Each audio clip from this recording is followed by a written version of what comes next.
আসসালামু আলাইকুম দর্শক, সবাইকে আমন্ত্রণ জানাচ্ছি বাংলাভিউ লাইভে। আপনাদের সাথে আবারও যুক্ত হলাম আমি নাজাত আহমদ প্রকাশত। আমার সাথে ক্যামেরা আছেন তুফাইল আহমেদ। দর্শক, আমরা আছি এখন সিলেটের শিবগঞ্জ এলাকায়, মজুমদার পাড়া এলাকায়। আপনারা যেমনটি দেখতে পাচ্ছেন, সিলেটে আজ গতকাল সারা রাতই বলতে গেলে বৃষ্টি হয়েছে। আজকে সকাল 10টা-11টা পর্যন্ত বৃষ্টি হয়েছে, যার কারণে আসলে সিলেটের বিভিন্ন এলাকা জুড়ে বিভিন্ন নগরীতে জলাবদ্ধতার সৃষ্টি হয়েছে, যার কারণে আসলে সাধারণ মানুষের যে দুর্ভোগ সেটি আসলে দৃশ্যত হচ্ছে।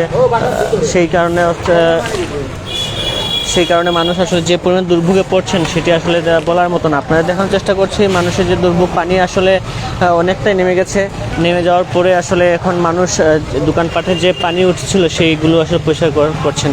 আমরা কথা বলবো একজন স্থানীয় মানুষের সাথে। আপনি যেমনটি উনি বলবেন জানো যে আসলে জলাবদ্ধতার কী অবস্থা, ওনার কাছে জানার চেষ্টা করবো।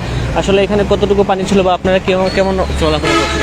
আমরা আসলে চলাফেরা করতে অনেক কষ্ট হচ্ছে।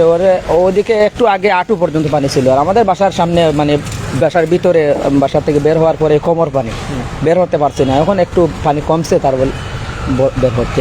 এরকম সবসময় হয়? একটু বৃষ্টি হলে এরকম হয়ে যায়। কারণটা কি? পানি যেতে পারে না, আটকা পড়ে, চতুর্দিকে পানিটা আটকা পড়ে, যেতে পারে না। আচ্ছা, তো আপনারা আসলে এটার সমাধান কী যাচ্ছেন? তো স্থায়ী সমাধান আমরা মেয়র সাহেব কিছু করলে বা সরকারের পক্ষ থেকে কিছু করলে ওগুলা স্থায়ী সমাধান, এবারে তো কিছু। ধন্যবাদ। দর্শক, আপনারা যেমনটি দেখছিলেন, হ্যাঁ, আমরা একজন স্থানীয়দের সাথে কথা বলছিলাম, যেমনটি বলছেন পানি আসলে ড্রেনের বিভিন্ন কারণে, ড্রেনগুলো আসলে বিভিন্ন কারণে ভরাট হওয়ার কারণে আসলে পানি যেতে পারছে না, পানি নিষ্কাশনের ব্যবস্থা হচ্ছে না, যার কারণে মানুষ যে কী পরিমাণ দুর্ভোগে পড়ছেন সেটি আসলে বলে বোঝানোর মতো নয়। আমরা আছি এখন সিলেটের মজুমদারপাড়া এলাকায়, শিবগঞ্জের মজুমদারপাড়া এলাকায়। আপনারা দেখানোর চেষ্টা করছি যে জলাবদ্ধতা আসলে কী পরিমাণের দুর্ভোগ আসলে সাধারণ মানুষকে দিচ্ছে সেই দুর্ভোগটি। আমরা কথা বলার চেষ্টা করবো একজন স্থানীয় ব্যবসায়ীর সাথে, জানার চেষ্টা করবো আসলে ওনারা কী ধরনের সমস্যা পড়েছেন। আসলে এখানে অনেকটাই পানি ছিল, এখন ওনারা আসলে পরিষ্কার করছেন। সেই পরিষ্কার করার এখন আসলে ওনারা কী ব্যবস্থা নিচ্ছেন এইগুলো আসলে জানার চেষ্টা করব। আচ্ছা ভাই, আপনাদের আসলে দোকানে তো দেখছি অনেক পানি ছিল, কতটুকু পানি ছিল? দোকানে পানি ছিল প্রায় হাঁটু সমান। এখন আসলে আপনারা এরকম একটু বৃষ্টি হলে পানি জমে থাকার কারণটা কি? কারণ চতুর্দিকে ড্রেন জাম, ওই সরাবরিয়া খালবরিয়া পানি ঢুকে যায় ঘরের ভিতরে, একটু বৃষ্টি হলে পানি ঢুকে যায়। তো আপনাদের তো অনেক ক্ষয়ক্ষতি হচ্ছে। ক্ষতিই তো ভাই, মনে হলেন কাঠ ভিজিয়া, বটুর ভিজিয়া অনেক নষ্ট হয়।